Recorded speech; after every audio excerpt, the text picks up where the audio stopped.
Sean todos bienvenidos. Es un gusto que nos puedan acompañar. Mi nombre es Andrea Alvarenga y voy a estarles dando seguimiento acerca de nuestro taller y esperamos que sea de mucha utilidad para su experiencia profesional. En este momento nos va a acompañar ingeniero Guillermo Barrera. Él es perito acreditado por el Ministerio de Trabajo y Previsión Social y también es catedrático de las maestrías de la Escuela de Posgrados y también de nuestros cursos y diplomados. Dejamos con ustedes a ingeniero Guillermo Barrera. Hola, hola, muy buenos días. Un gusto saludarles y acompañar en esta mañana el desarrollo de este taller sobre la investigación práctica de los accidentes, enfermedades e incluso los sucesos peligrosos que pueden estar ocurriendo en las organizaciones. Es para mí un verdadero placer acompañarles. Es un reto, digámoslo así, porque hablar sobre investigación de accidentes es algo que pocas veces nosotros hacemos la investigación como tal. Es bien interesante, como decía Andrea, pues en mi profesión como perito, como experto en el tema de seguridad ocupacional, uno de los puntos en los cuales siempre nos entretenemos para poder avanzar y hacer una buena identificación de las causas raíces de los eventos que ocurren es esto, lo de la investigación de accidentes.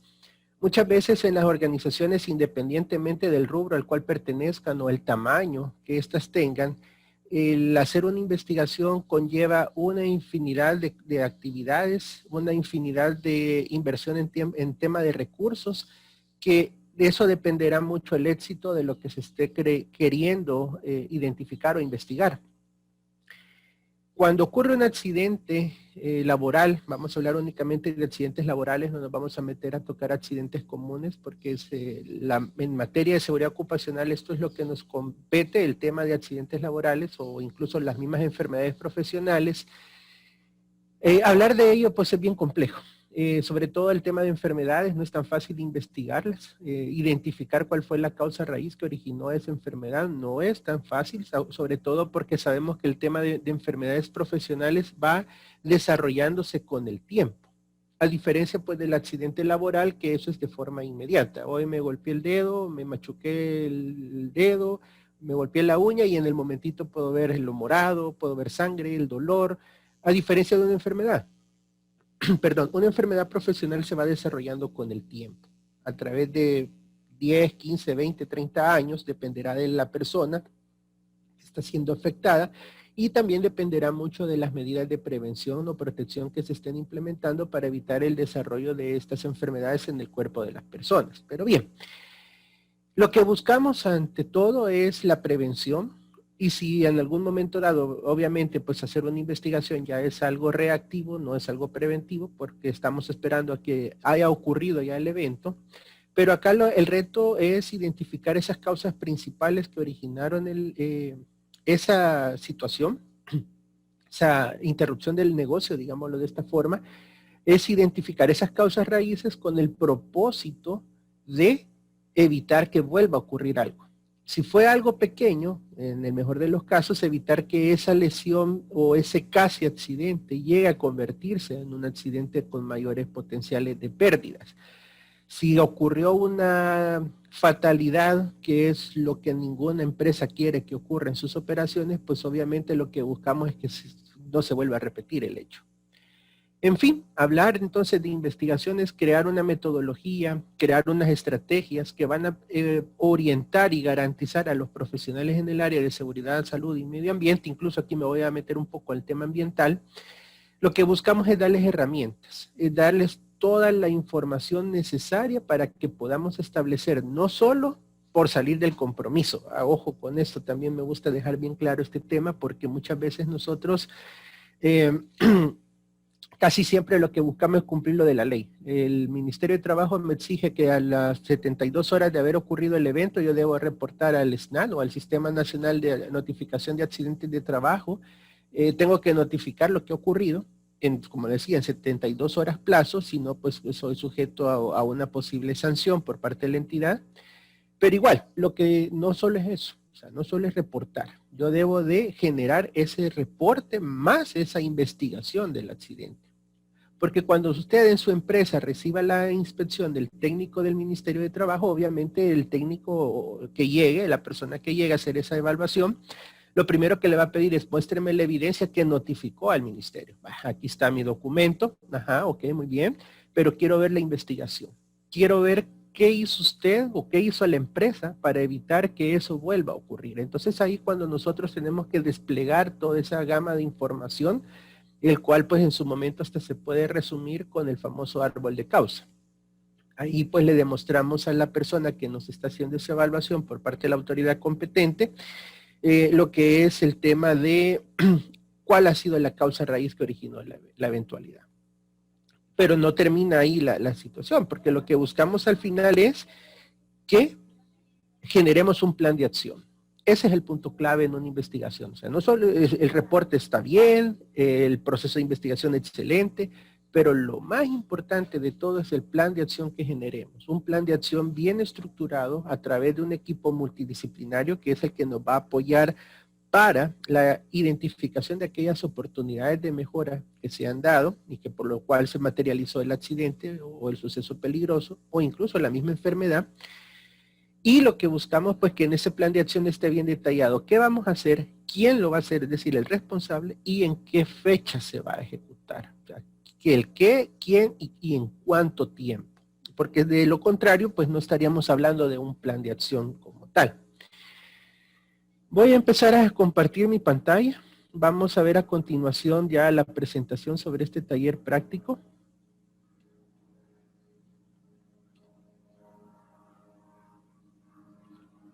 Ok, acá podemos ver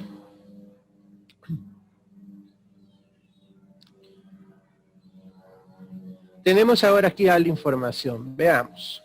No sé si están viendo.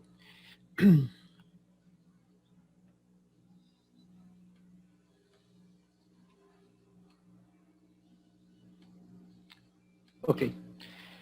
Vamos a empezar viendo lo que es la seguridad, los accidentes y las consecuencias como tal. Tengo por aquí lo que son las condiciones de trabajo. Al hablar de estas condiciones de trabajo, yo voy a generar lo que son riesgos, como en toda operación. O sea, toda actividad laboral, toda instalación, todo hay un riesgo. Este riesgo, si lo administro, lo gestiono de la forma adecuada, obviamente lo que voy a evitar es un accidente de trabajo. Pero, de lo contrario, lo que yo estoy generando es que existan dos cosas importantes para que pueda generarse ese accidente. Las causas técnicas y las causas humanas. Cuando hablamos de las causas técnicas, vamos a hablar que son los factores técnicos que han generado la materialización de esos accidentes o de esos riesgos. Y por el lado de las causas humanas son obviamente los factores humanos. Cuando hablamos de ello, entonces inmediatamente acá generamos lo que hablábamos en los accidentes de trabajo y estos accidentes de trabajo me van a afectar en dos vías. Me pueden afectar los bienes materiales o me pueden afectar las personas o incluso una mezcla de ambos. Acá lo importante también que quiero recalcar y que lo hablamos en su momento en las sesiones iniciales es que cuando hablemos de lesiones, nos vamos a referir única y exclusivamente a personas. ¿Por qué? Porque cuando hablamos de un daño va orientado a un bien material. Y muchas veces cuando hacemos los reportes de accidentabilidad, se dañó la mano, se dañó el ojo, se dañó la mano, el dedo, etcétera. No, es también parte de lo que vamos a ir aprendiendo en el trayecto de este curso, o de este taller que nos estamos desarrollando en esta mañana, es cambiar también ese tipo de vocabulario, ¿verdad? Ese glosario informativo. Es decir, entonces, que cuando estemos ante una pérdida material es daño, y ante una pérdida humana, o ya sea una temporal o total, pues una pérdida, una herida o algo, vamos a hablar de lesiones. Ahora bien, acá ustedes pueden ver que hay dos ramas o dos vías en el tema de seguridad ocupacional. Vamos a hablar de la prevención y vamos a hablar de la protección. Obviamente lo que nos debe interesar en todo momento es generar la prevención. ¿Por qué? Porque si nosotros nos anticipamos a prevenir, En la prevención, obviamente, estamos cortando esa cadena de accidentes. Estamos previniendo que ocurran esos eventos peligrosos. Pero bueno, si en algún dado caso la prevención no es suficiente, entonces por otro lado viene lo que es la protección. Y cuando hablamos de la protección, pues obviamente esto también es una mezcla, proteger a las personas, que son el elemento fundamental en toda organización, es el recurso más valioso, y también pues el proteger los bienes materiales. Es una mezcla de ambas cosas, proteger a ambos. Ahora, las dos, tanto la protección como la prevención, vemos aquí que van ligados con lo que es el tema de la seguridad ocupacional. Ya. Ahora bien, nos vamos aquí al cuadro de mi lado derecho. Tendríamos entonces las lesiones, lo que hablamos, lesiones y daños. Si ustedes se fijan acá en estos cuadritos que estoy marcando con el puntero, las técnicas médicas es para atender a las lesiones y el aseguramiento o al control de pérdidas va a ir encaminado a la prevención, o mejor dicho, a la recuperación de los daños materiales. Es buscar recuperar esos daños. Y claro, ¿verdad? Ambas cosas están relacionadas con la reparación de las pérdidas. Recordarán que en sesiones anteriores hablamos que hay 4 tipos de pérdidas y eso como que es parte esencial de mantener siempre en nuestras mentes. Las 4 pérdidas que pueden haber en toda organización pueden ser personas, pérdidas en equipos, pérdidas en materiales y obviamente también pérdidas en el ambiente. En el ambiente, entiéndase pues una contaminación con un material peligroso, contaminación sónica, contaminación por alguna emisión, etcétera. Entonces, este cuadro, como pueden acá ver ustedes, nos da todo ese panorama para empezar a entender de dónde viene el tema de, primero de prevención, de protegerse y al final, pues, los resultados que pueden ser estas lesiones o daños, dependiendo de lo que se vea afectado. Ok.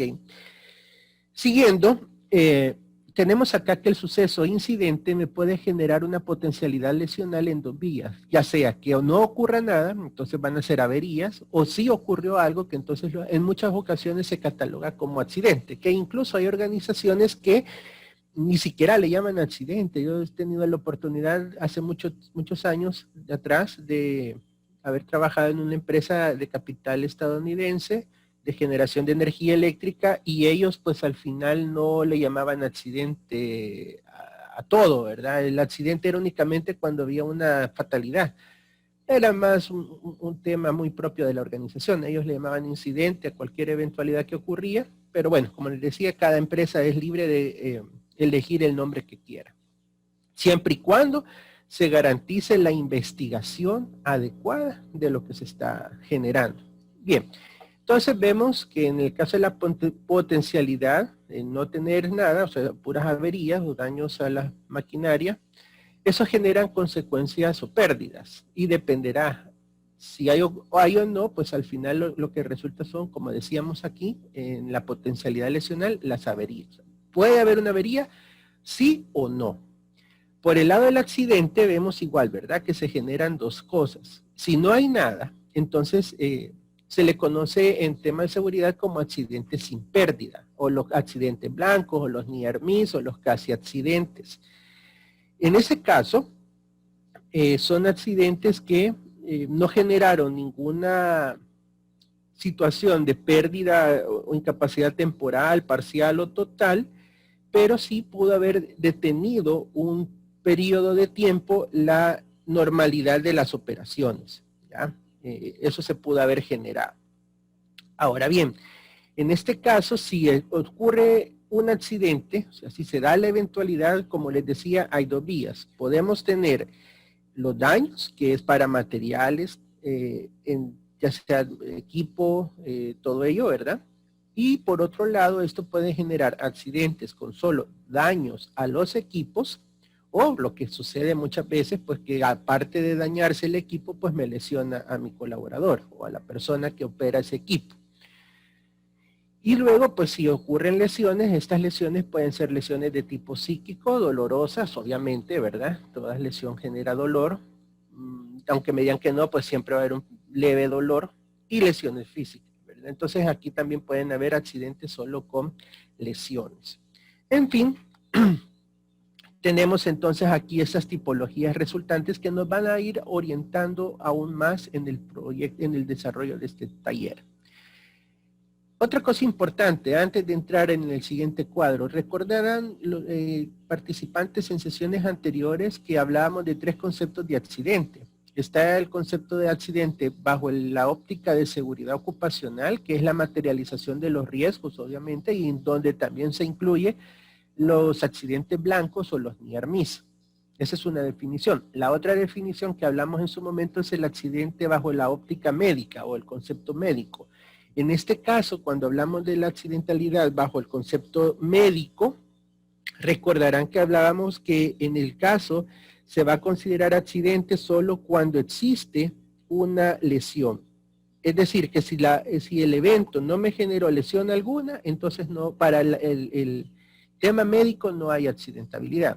Y el otro era bajo el concepto legal o la óptica legal, que hablamos un poco de lo que el Código de Trabajo de El Salvador define en cuanto es un accidente laboral.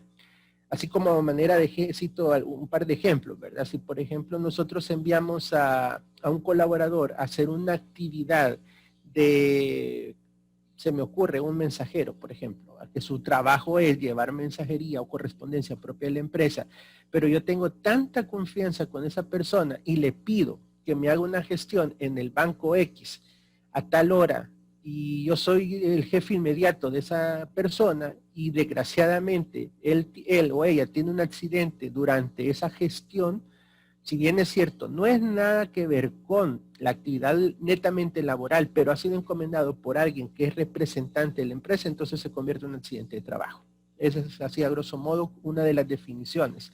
Obviamente, pues también ahí entra lo que son los accidentes in itinere o los accidentes en trayecto, que son uno de los más complejos para poderse evaluar.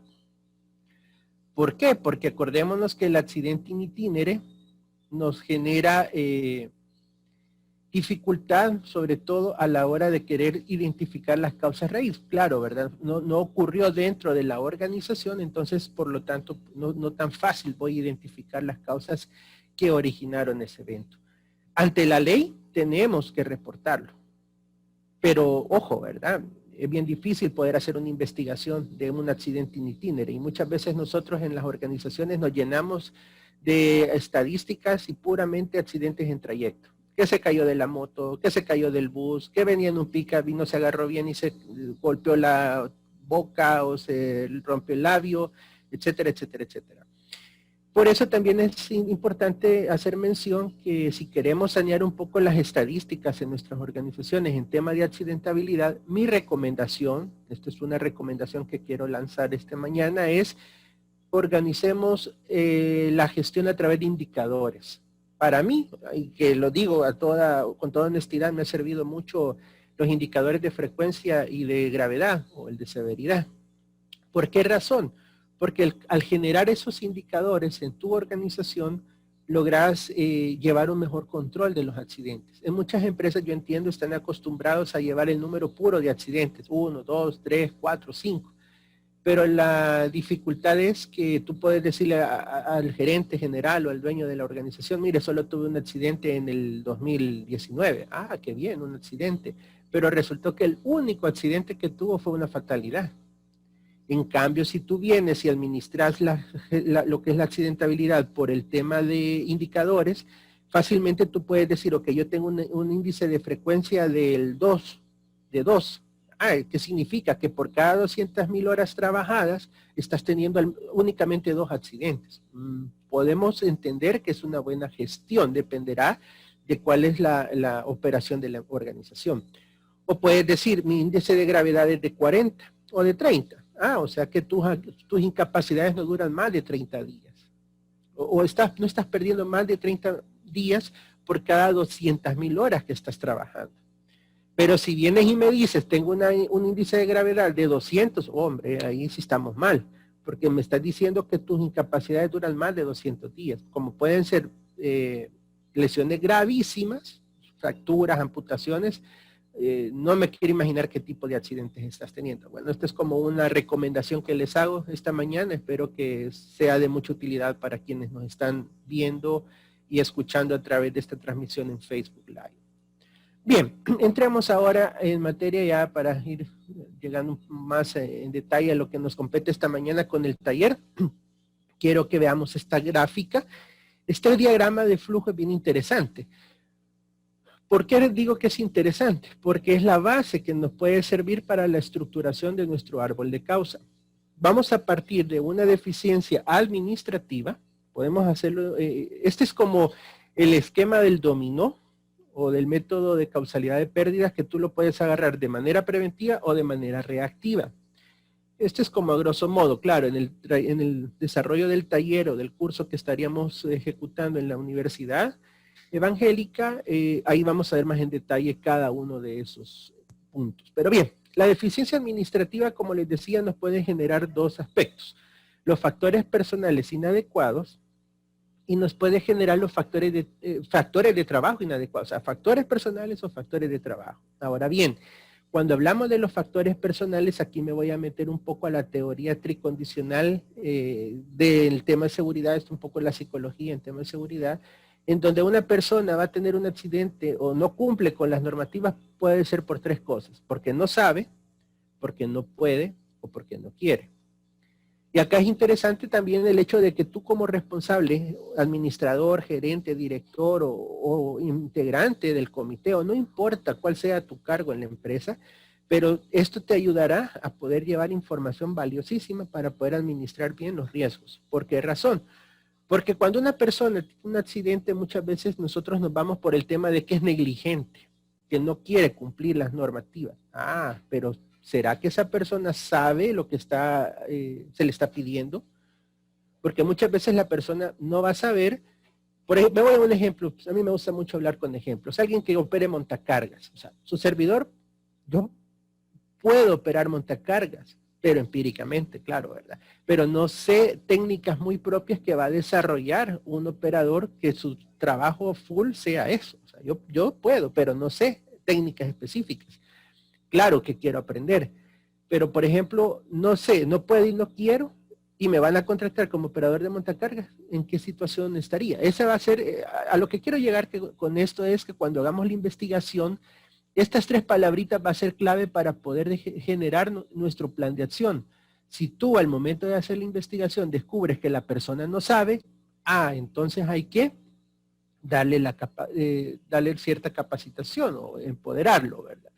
Si no puede, igual una formación más en detalle, más técnica, y si no quiere, motivarlo. Ahora bien, ¿qué va a pasar si te topas con alguien que no sepa, no pueda y no quiera? Ahí estamos mal. Porque si no sabe, no puede y mucho menos quiere hacer las cosas, entonces, señores, estimados, acá la decisión es la más difícil de todas las organizaciones. Y esa es otra recomendación que les hago. Si ustedes están ante una persona que no sabe, no puede y no quiere, lo mejor es, señor o señorita, o mire, estimado, aquí está su chequecito, ¿verdad? Prefiero que mejor se vaya a su casa completo, sano y salvo, ¿verdad? A tener que llamar a su familia y decirle, lo siento mucho, vaya a reconocer a su familiar a la morgue o vaya al hospital o mire, porque está en cuidados intensivos. O sea, es tema de ¿qué preferimos? ¿Un muerto o alguien vivo, pero pues ahí en su casita, ¿verdad? Que lastimosamente en temas de seguridad a veces hay que tomar esas decisiones duras. Pero bueno, ahí están nuestros amigos del área de recursos humanos con los cuales nos tenemos que apoyar mucho en tema de prevención de riesgos porque son un aliado valiosísimo en nuestras gestiones. Y por eso también, y sé que no viene al caso, pues, pero esto es hablar un poco sobre liderazgo y otros temas que igual se desarrollan en esta escuela de posgrado de la universidad. El tema de gerenciar la administración de seguridad ocupacional. Y van a disculpar que me tome unos minutos, pero este tema me apasiona, me gusta mucho y los invito a consultar en la escuela de posgrado sobre el tema de este diplomado que desarrollamos sobre gerencia de la seguridad ocupacional, porque ahí es donde damos las pautas claves o las herramientas claves para poder gestionar de una mejor forma el tema de prevención de riesgos. Pero bueno, regresando al tema, tenemos aquí los factores de trabajo inadecuados, ¿verdad? En este caso es puramente las condiciones inseguras que puedan haber en la organización. ¿Y por qué hablaba un poco de la gerencia? Porque las dos los dos campos de alguna forma van relacionados con el gerenciamiento que se pueda tener en temas de seguridad. Un momentito ahí más adelante, si nos da espacio y cualquier pregunta que surja al respecto, pues con gusto la podemos abordar. Bien, esas serían mis causas básicas. Mis causas inmediatas que generan el accidente son prácticas inseguras y condiciones inseguras. Ahí la práctica insegura, lo que comúnmente conocemos como las acciones inseguras. Y lo que son las condiciones inseguras, pues ahí no hay donde perderse. Y eso de alguna manera pues influye ambas vías para la materialización de los accidentes laborales. Y esto pues obviamente se va y genera lo que son las consecuencias, que son lesiones personales, daños a la propiedad, que ambos pueden llamarse pérdidas. Así podemos ver de forma preventiva. Empecemos a buscar cuáles son las deficiencias administrativas para evitar la ocurrencia de pérdidas. Pero si no, pues si nos toca esperar a que ocurra una pérdida, entonces tengo que irme en sentido inverso. Esa pérdida me generó ambas cosas, lesión personal o daños a la propiedad, generó un accidente, perdón, ese accidente puede ser causa de una práctica o una condición insegura y voy buscando cuál fue mi deficiencia administrativa. Es decir, voy en sentido inverso. Esa es la ventaja de esta metodología para poder identificar cuál ha sido el problema principal. Bien, sigamos. Ya entrando en materia, el esquema del taller, pues vamos a hacerlo con lo siguiente. Voy a proyectarles un video. En ese video vamos a hacer el ejercicio de preparar un informe. Ese proceso de investigación tal vez lo vamos a desarrollar a grosso modo, no va a ser un proceso muy a detalle, eso se ve ya en el curso como tal. Se prepara el informe y por último pues un plan de acción. Lo que vamos a hacer es que veamos el video y después abrimos los micrófonos, abrimos el espacio, mejor dicho, para que a través del chat se puedan hacer las consultas y con gusto pues nosotros las respondemos. Ahí tenemos al ingeniero César Escalante quien nos apoya como monitor de esta sesión y que él con todo gusto pues me estaría apoyando en en trasladarme sus inquietudes. Bueno, en el video vamos a verificar lo siguiente. Vamos a ver qué factores humanos fueron observables, qué factores técnicos se observaron y cuál es el análisis, cuál es el comportamiento de los involucrados en este video. Creo que algunos ya lo han visto, pero es un video me gusta porque primero no es un video muy fuerte, como en otros casos, en el sentido de que no ve sangre. Pero sí es un video impactante, sobre todo porque es una actividad que todos la hacemos. Subirnos a una escalera para cambiar un foco, hacer cualquier tipo de actividad, todos hacemos uso de ella. Vamos a ver entonces a continuación el video. No tiene audio, así que no se preocupen por ello.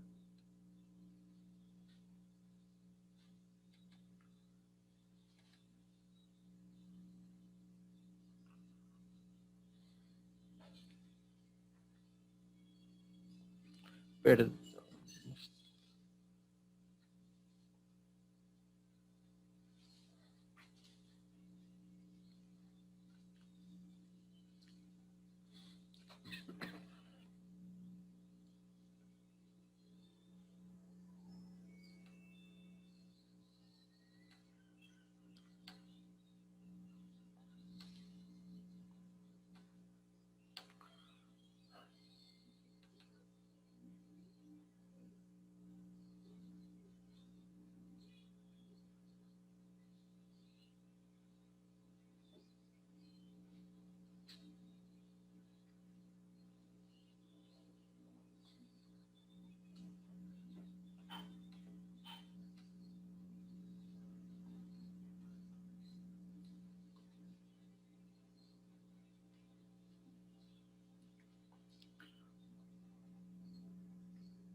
Ok.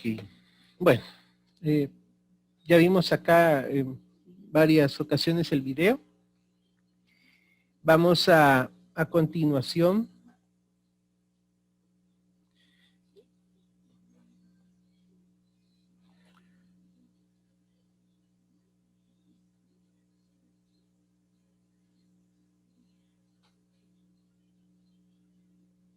Ok.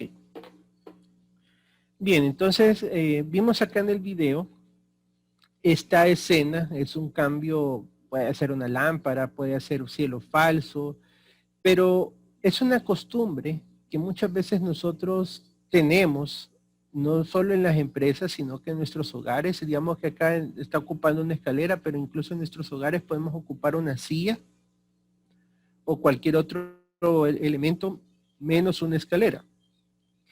Si nos vamos ahora a analizar, vamos a ver, en una redacción de no más de 20 líneas de este evento, ¿cómo pudieran ustedes dejarla?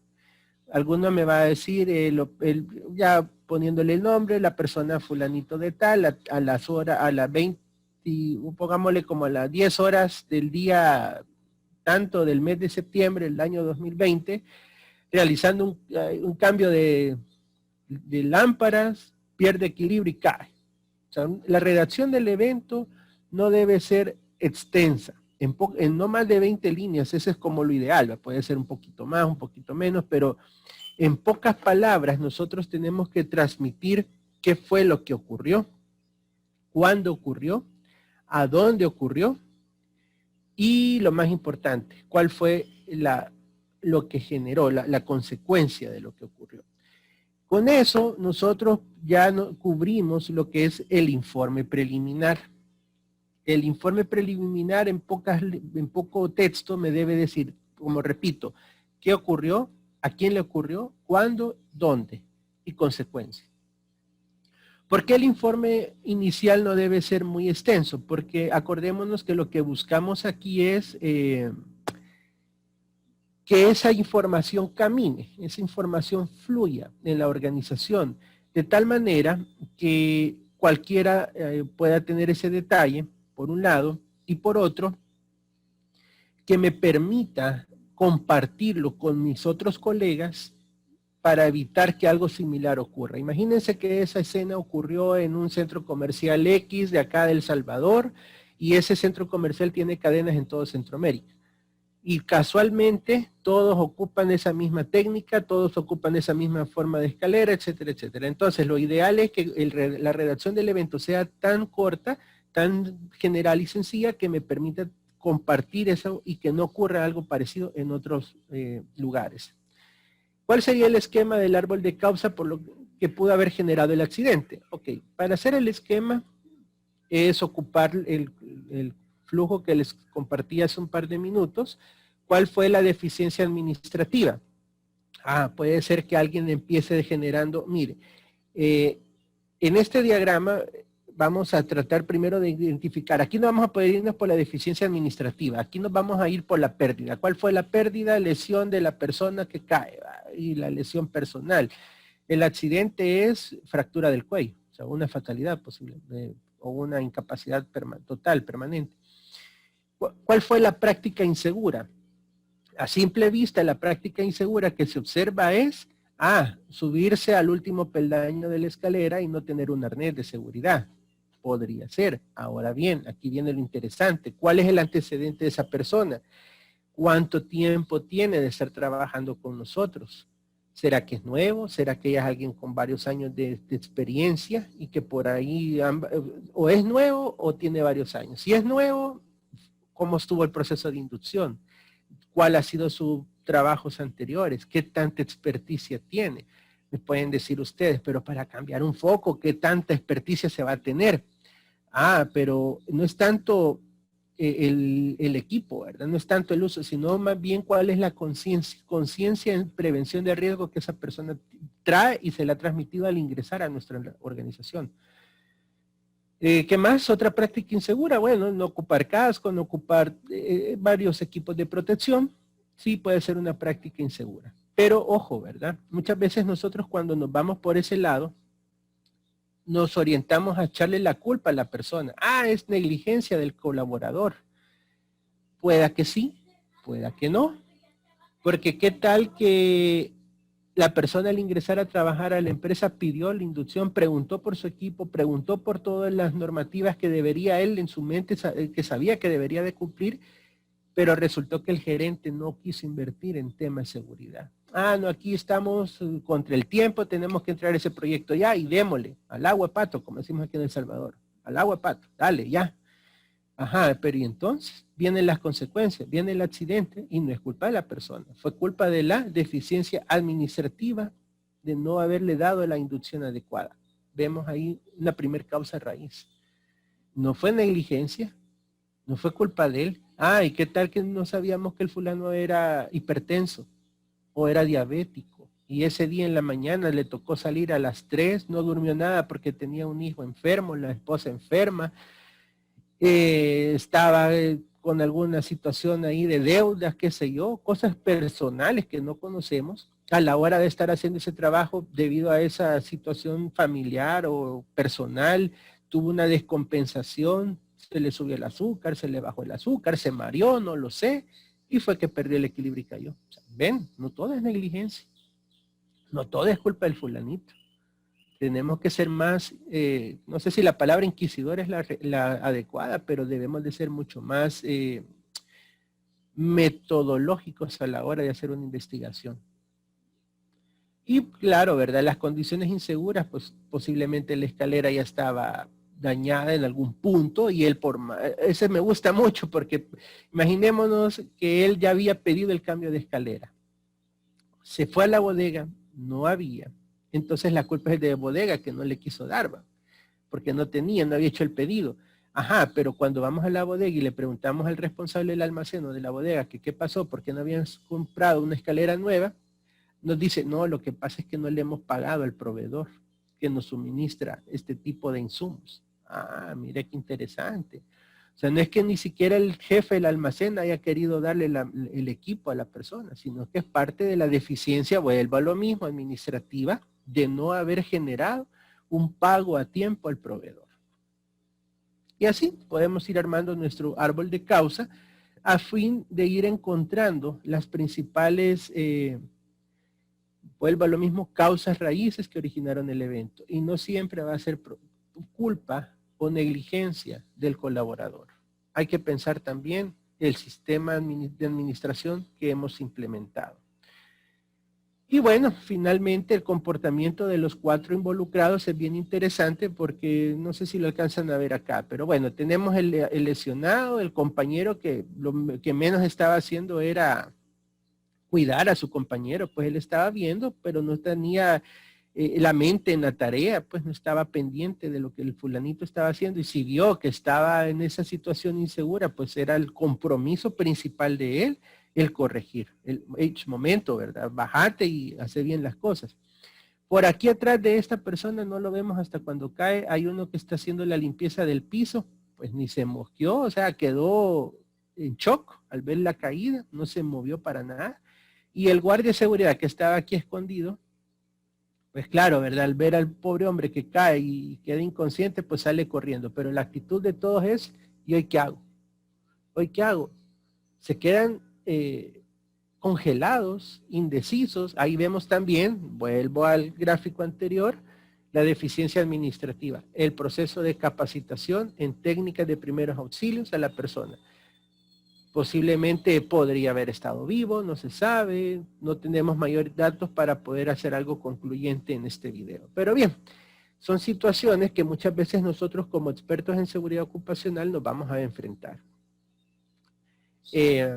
Hacer una investigación o tratar de identificar una causa raíz a través de un video, a través de una fotografía, no es lo conveniente. O sea, nosotros lo que tenemos que hacer es que una vez sepamos del accidente, en la manera de lo posible, ir en el momento. Hacer una inspección, como hacen la policía, ocular, hacer un aislamiento de la zona, acordonar, detener toda operación. Lo siento mucho, pero la producción se detiene. No sé si el estar parado en una máquina son $3,000, $4,000 la hora, pero ni modo, tengo que suspender hasta hacer una buena investigación. Si en cuestión de horas puedo encontrar lo que me interesa, que son las causas que pudieran haber generado el accidente, excelente. Si no, esa máquina va a pasar parada 15, 20, no sé cuántos días. Entonces, es ahí donde cada uno de ustedes, como responsables del área de seguridad, deben de generar ese flujo de comunicación por un lado, y dos, generar esa confianza en las autoridades de las empresas para poder decirles, señores, podemos identificar la causa que originó el evento y podemos, lo más importante, generar ese plan de acción que garantizará que esto no se vuelva a dar. Y si en el mejor de los casos fue una lesión leve o un casi accidente, pues ahí quedó, no llegó a situaciones mayores. Y bueno, el plan de acción, claro, ¿verdad? Esa es la parte clave porque como les decía al inicio, cuando tengamos la inspección del Ministerio de Trabajo, lo primerito que nos va a pedir el Ministerio es eso, el plan de acción, para poder nosotros garantizarles a las autoridades que no hemos dejado en el tintero el evento ocurrido. Bien, esta es parte de la información que teníamos para compartir con ustedes esta mañana. Pasaríamos nos quedan unos minutitos todavía, pasamos a la sesión de preguntas que puedan haber por el medio del chat y con gusto pues nosotros le damos respuesta. Sí, muy buenos días a todos. Mi nombre es César Escalante, es un placer poder compartir con ustedes pues en este taller tan importante que estamos presentando. Evidentemente, ingeniero Barrera, han habido varias interrogantes muy interesantes, ¿verdad? Muy interesantes. Voy a iniciar exponiendo un comentario, ¿verdad? Nos dice, la investigación es una herramienta que no solo se reactiva, sino que también podemos usarla de manera preventiva, ¿verdad? Entonces es un comentario de un participante muy, muy interesante. Luego viene una pregunta que dice, ¿cómo podemos evitar el grado de exposición a enfermedades profesionales y por exposición al uso o al manejo de algún químico o la atmósfera de trabajo? Esa es una de las primeras interrogantes que nos presentaron en el chat, ingeniero. Excelente, gracias. Bueno, vamos a ver, en el caso con las enfermedades profesionales, para evitarla, bueno, aquí es un trabajo de varias fases. Partimos primero de hacer una buena identificación de peligros y una evaluación de riesgos adecuada. Creo que ese es como el primer paso fundamental para poder generar una buena estrategia. Acordémonos que nosotros manejamos mucho lo que es la parte metodológica y sobre todo la parte estratégica, que es lo que más debe como desarrollarnos a nosotros en nuestro interés, en la estrategia. ¿Por qué? Porque a través de la identificación de peligros y la evaluación del riesgo, voy a identificar cuáles son los principales contaminantes higiénicos que están afectando la salud de mis colaboradores. De ello voy a derivar a hacer una evaluación de exámenes médicos ocupacionales, posiblemente una espirometría, posiblemente una audiometría, hablando en temas de ruidos ocupacionales, y todo ello pues después se traduce a planes de seguimiento a través de las clínicas empresariales o las clínicas que se tengan. ¿Por qué menciono esto? Porque muchas veces nosotros en temas de enfermedad profesional creemos que solo es el puro seguimiento de parte del médico, y está bien, es parte esencial, pero el médico necesita una herramienta importantísima para definir todas esas estrategias para la prevención de enfermedades profesionales, y la estrategia clave es conocer qué exámenes va a desarrollar. Claro, el ejemplo más puntual es el ruido. El ruido quizás es uno de los contaminantes higiénicos más presentes en las organizaciones.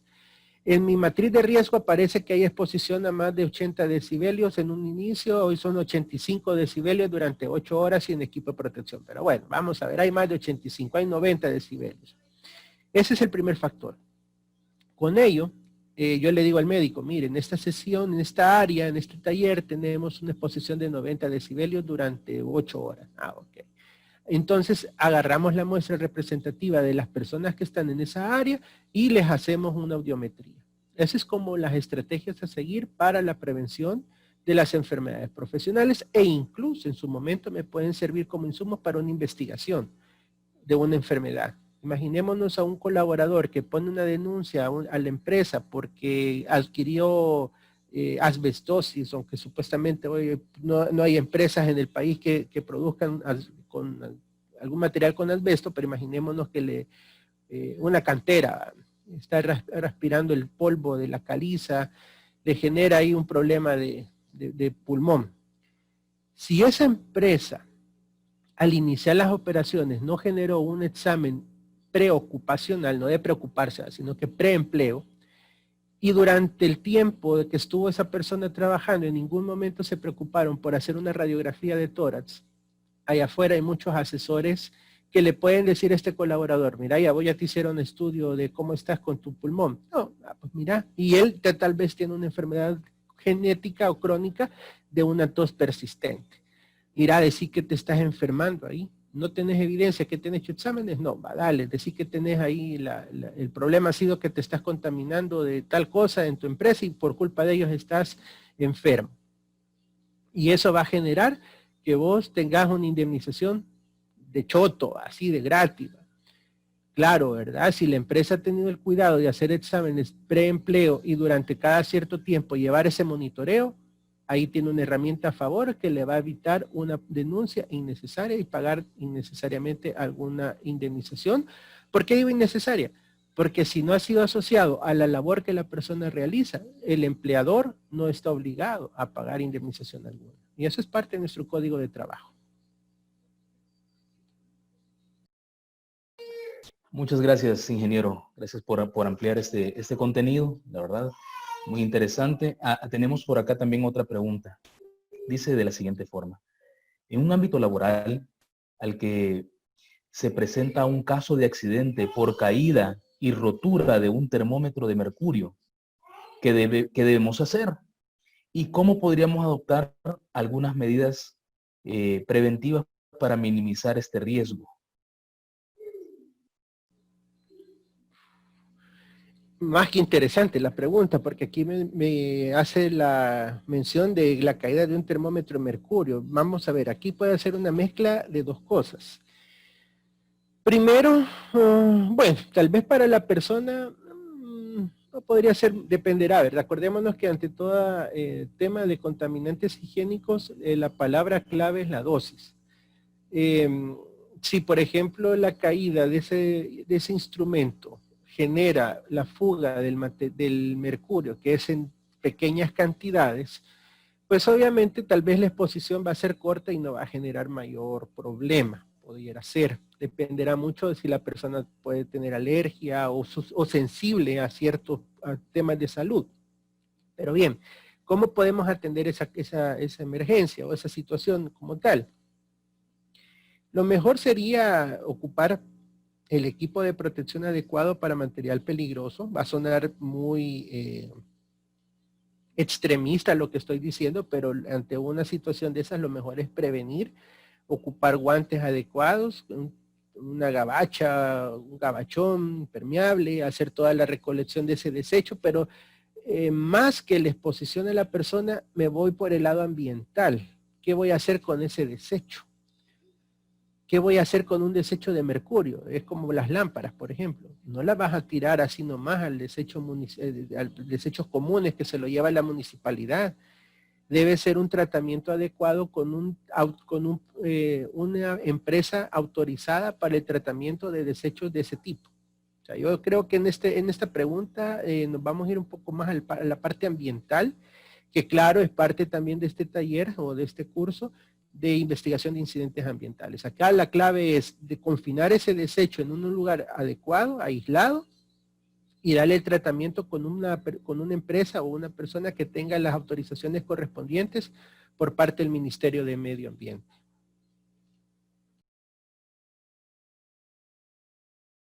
Muy bien, muchas gracias. Veamos otra interrogante importante que está. Dice, por un accidente de trabajo, ¿existe algún tipo de incapacidad? Dice, ¿y si el patrón no puede despedir al trabajador por esta causa?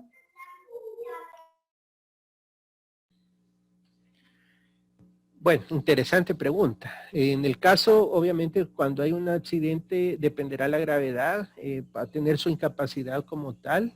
Acordémonos que muchas veces las incapacidades pueden ser de 3 días como mínimo que te las da el Seguro Social hasta 30, 60 días.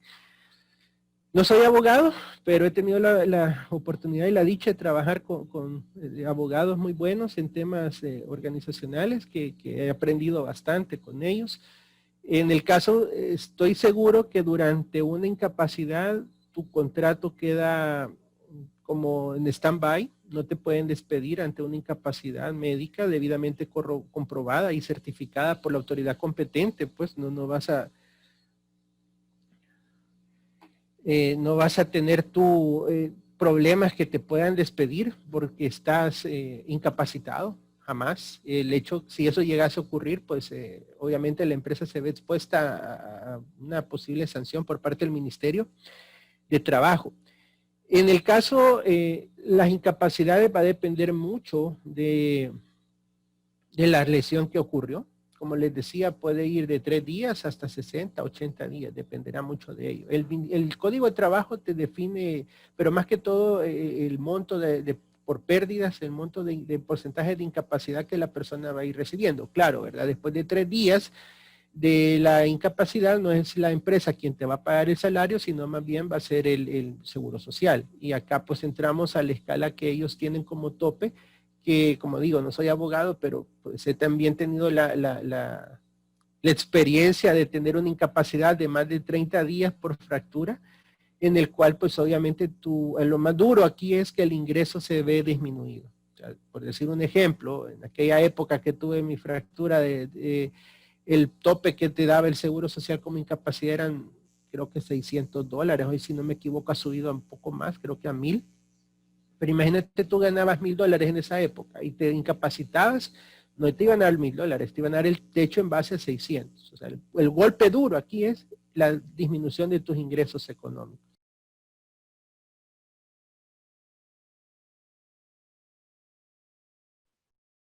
Perfecto, muchas gracias. Tenemos también otra consulta importante y que está relacionada, ligada directamente cuando hay un incidente o accidente por causa de falta, digamos, de atención al factor humano, ¿verdad? En este caso dice, si el accidente se da porque el trabajador ha tenido una sobrecarga laboral, horas adicionales de trabajo, entonces, ¿quién deduce responsabilidad respecto a esta situación? Que puede asociarse con el video de la escalera que se mostró, ¿verdad? Del accidente que se dio con este señor, pues que estaba en la escalera.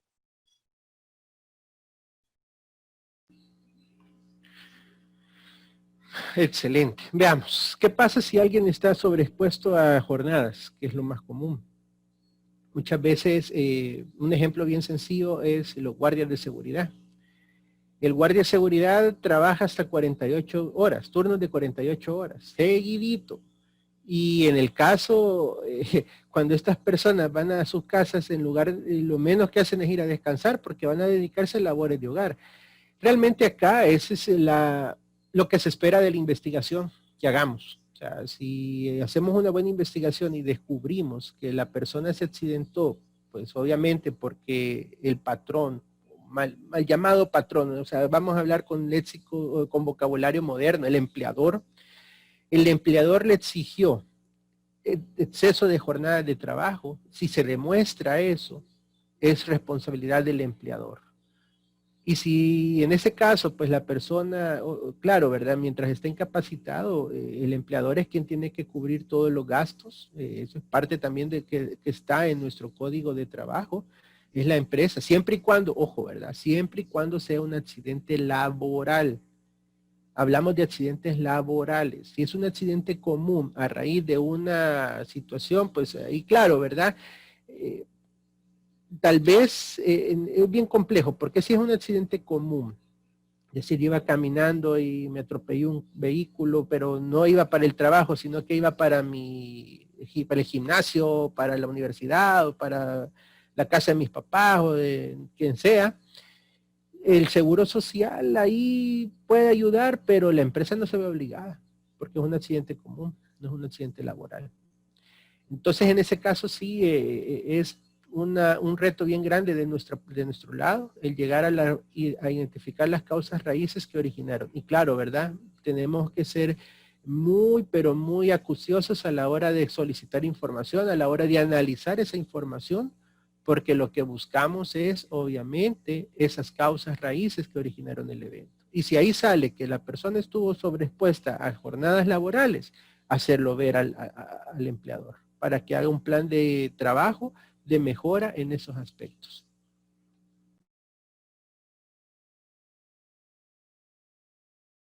Muy bien, gracias por la respuesta, ingeniero. Tenemos una última pregunta. Son una cantidad grande de preguntas que están generando, inclusive de comentarios bastante buenos. Vamos a tener esta última pregunta que dice, ante un accidente y el médico define que hay que hacer algunos exámenes, ¿los exámenes médicos son por costos de la empresa o deben solicitarse al Seguro Social o van por costo de el empleado? ¿Cómo podría hacerse este proceso? Ok, antes de dar respuesta a eso es como el equipo de protección. Todo insumo o todo elemento que sea propio para la actividad laboral jamás tiene que llevar carga financiera para el empleador, para el trabajador. Todo corre por cuenta de la empresa. O sea, si es un examen ocupacional, es decir, de rutina durante la jornada ya laboral, pues obviamente corre por cuenta de la empresa. Si es un examen preocupacional, o sea, para poder obtener ese empleo, por lo general, algunas empresas, ahí sí va a depender mucho del grado de responsabilidad social que la empresa tenga. Algunas empresas pueden ya tener convenios con laboratorios y te dicen, mira, si vas para un examen de la empresa tal, eso corre por cuenta de la organización. Pero muchas veces toca, cuando son preempleo, costeárselos uno, el interesado por obtener ese empleo.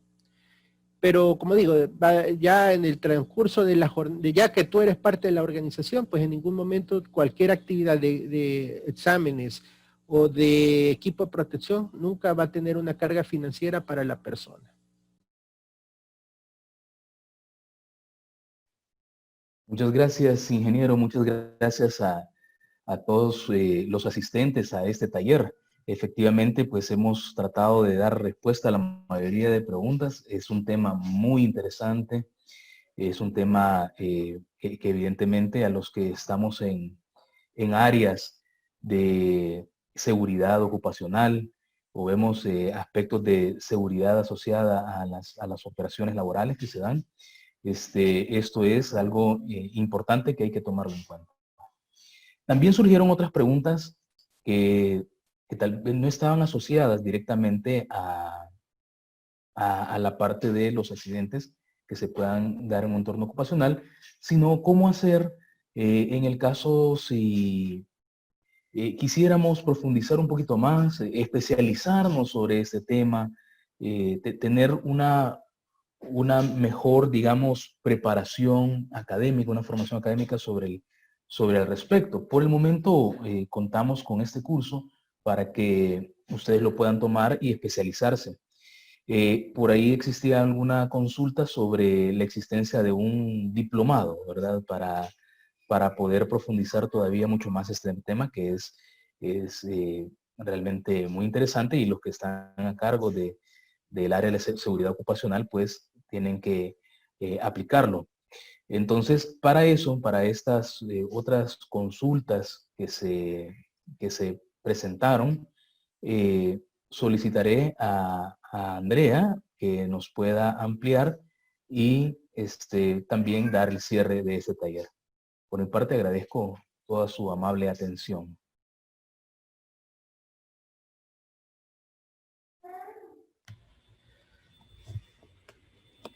Muchas gracias, licenciado César, por su participación como monitor. Muchas gracias, ingeniero Barrera, por su participación. Ese tema es muy amplio y tiene mucho enriquecimiento para las personas que están laborando ya en el área o para los que desean incursionar en el área.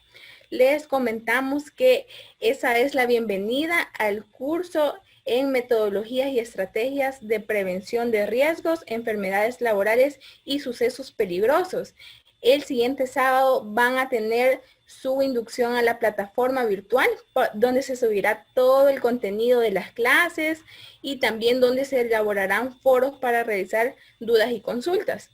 Comentarles que este curso está contemplado para impartirse en 4 meses y se desarrollará bajo 3 módulos. El primer módulo es metodologías y estrategias para la prevención y manejo de accidentes, enfermedades profesionales y sucesos peligrosos en la empresa.